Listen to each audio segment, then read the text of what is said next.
தினமும் கண் விழித்தால் தான் கைதொடும் தேவதை அம்மா. அன்பென்றாலே அம்மா என்றால் போனாகிடுமா.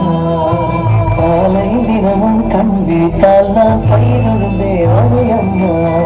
அன்பென்றாலே அம்மா என்றால் போலாகிடுமா.